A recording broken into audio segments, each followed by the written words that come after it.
Assalamualaikum warahmatullahi wabarakatuh dan salam sejahtera. Terima kasih banyak kerana sudi datang untuk menonton video saya pada hari ini.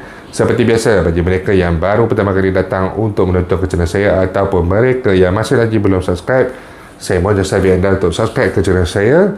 Dan bagi mereka yang dah subscribe, saya mohon anda untuk kongsikan video ini kepada rakan-rakan serta ahli keluarga anda. Semoga apa yang saya nak kongsikan sedikit pada hari ini adalah satu perkongsian yang bermanfaat untuk kita semua, insya-Allah. Okey.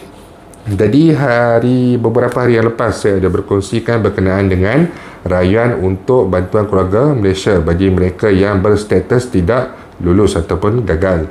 Okey, rayuan ini saya telah nyatakan ianya akan mula dibuka pada 2 Mei 2022 dan kaedah permohonan masih lagi tidak dijelaskan, tetapi dijangkakan boleh dimohon secara online, boleh buat rayuan secara online dan juga kemungkinan besar boleh dibuat permohonan di cawangan ke lembaga hasil dalam negeri, maafkan saya, ke BSP pula. Okey, jadi saya mendapat beberapa persoalan daripada beberapa individu yang berstatus, ada dua status sebenarnya. Satu, status tidak lulus dan satu lagi status tidak layak. Malah perkara ini ada disebut di dalam laman web BKM, yang mana di bahagian soalan lazim ada dinyatakan bahawa apa beza bagi kedua status ini. Status tidak lulus adalah mereka yang tidak lulus permohonan BKM ini disebabkan oleh perkara-perkara tertentu. Namun mereka ini masih mempunyai ruang untuk membuat rayuan. Contohnya macam yang saya lihat sendiri, ada yang status tidak lulus disebabkan pengesahan perkahwinan tidak diperolehi, tidak disahkan, tidak maksudnya tidak adalah rekod pihak lembaga hasil dalam negeri. Dari segi pendapatan dan sebagainya dia layak, tetapi pengesahan perkahwinan tersebut sebab ada masalah-masalah tertentu yang lain, mungkin kedua-dua pasangan ini cuba membuat permohonan kerana mereka sudah tidak duduk sekali ataupun sebagainya sebagai contoh.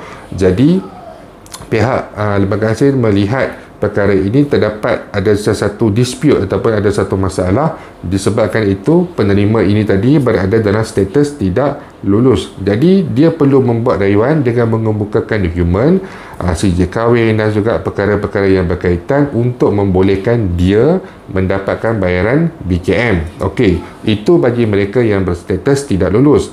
Kalau mereka yang apabila membuat semakan berstatus tidak layak ini sebenarnya anda tidak boleh membuat rayuan bagi BKM kerana anda dikategorikan sebagai tidak layak untuk menerima bayaran bagi BKM ini. Sebagai contoh, salah satu yang saya ingat adalah jika nama anda berdaftar dalam Suruhanjaya Syarikat Malaysia dan anda mempunyai syarikat, maksudnya sendirian berhad.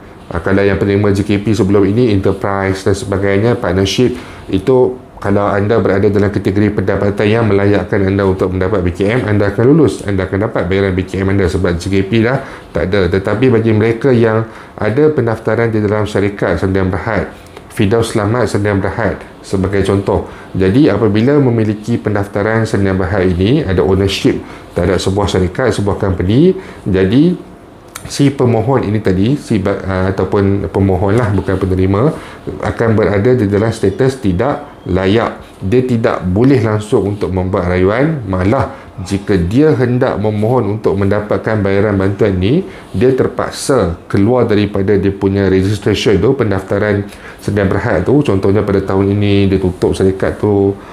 Benda ni complicated, sangat sukar, mengambil masa dan sangat sukar untuk dilakukan. Kemudian pada tahun hadapan, apabila jika ada disambung untuk bantuan keluarga Malaysia ataupun bantuan yang baru dan sebagainya, pada waktu itu hanyalah dia boleh membuat permohonan dan masih lagi tidak ada jaminan yang dia akan lulus permohonan pada tahun 2023 kerana semakan selalunya adalah berdasarkan rekod pada tahun yang sebelum, iaitu pada tahun 2022 ini.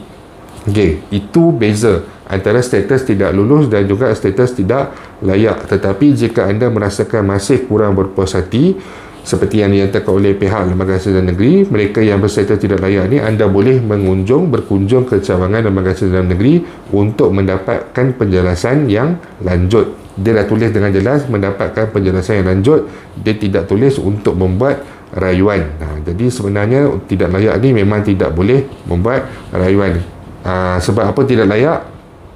saya yang dapat jelas, sebab salah satu sebab adalah yang berdaftar dengan syarikat. Sebab-sebab lain ni saya masih lagi kurang mendapat perkongsian daripada sahabat-sahabat yang berstatus tidak layak ini. Jadi setakat ini saja perkongsian saya pada hari ini. InsyaAllah jika ada sebarang perkembangan terbaru, saya akan berkongsikan kepada anda semua kelak.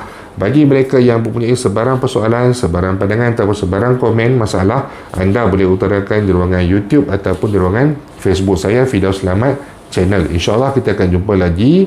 Jangan lupa untuk share, jangan lupa untuk subscribe. Assalamualaikum warahmatullahi wabarakatuh.